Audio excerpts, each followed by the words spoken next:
Bonjour Vincent Hervouette.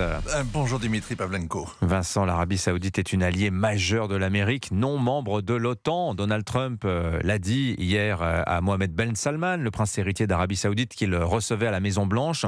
Mais un fantôme s'est imposé. Oui, alors d'abord, Donald Trump a de la constance. En 2016, son premier voyage a été pour l'Arabie et MBS, son premier visiteur dans le bureau ovale.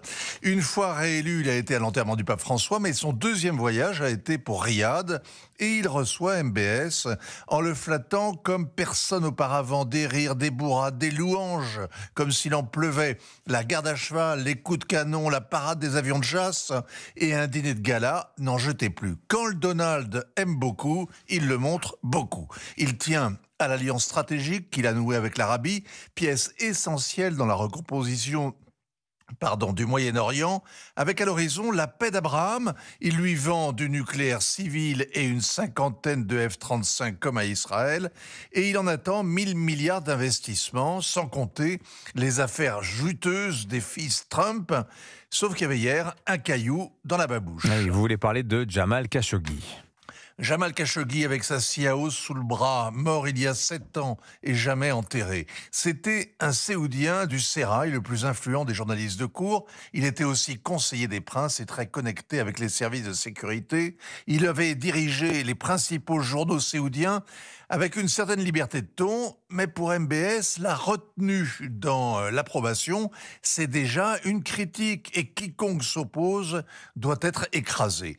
L'Occident voit MBS comme un despote éclairé qui a donné le permis de conduire aux Séoudiennes. Ses compatriotes savent qu'il a embastillé des milliers d'intellectuels, fait exécuter un maximum de condamnés à mort, qu'il a commencé son règne en rançonnant 380 milliardaires enfermés dans un palace de Riyad, certains battus comme plâtre, suspendus la tête en bas, 17 ont fini à l'hôpital, 2 sont morts sous la torture.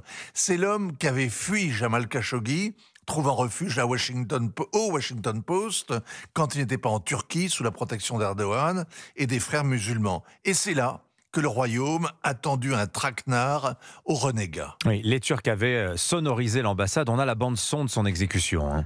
Dans le rapport de l'ONU, on entend le médecin légiste venu exprès de Riyad. Avant le meurtre, il s'inquiète d'avoir à découper le cadavre par terre et se demande comment faire avec le tronc qui sera trop lourd pour être mis dans un sac.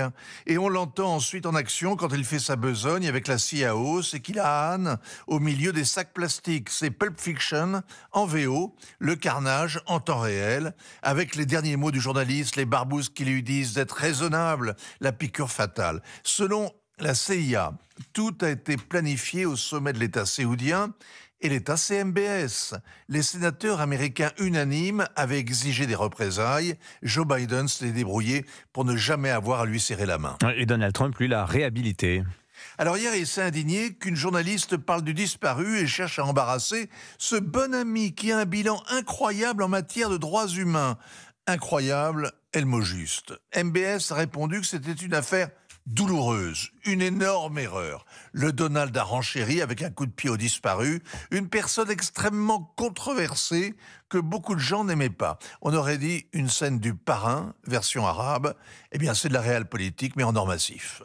Signature Europe 1, ainsi va le monde. Vincent Hervouette. Merci Vincent.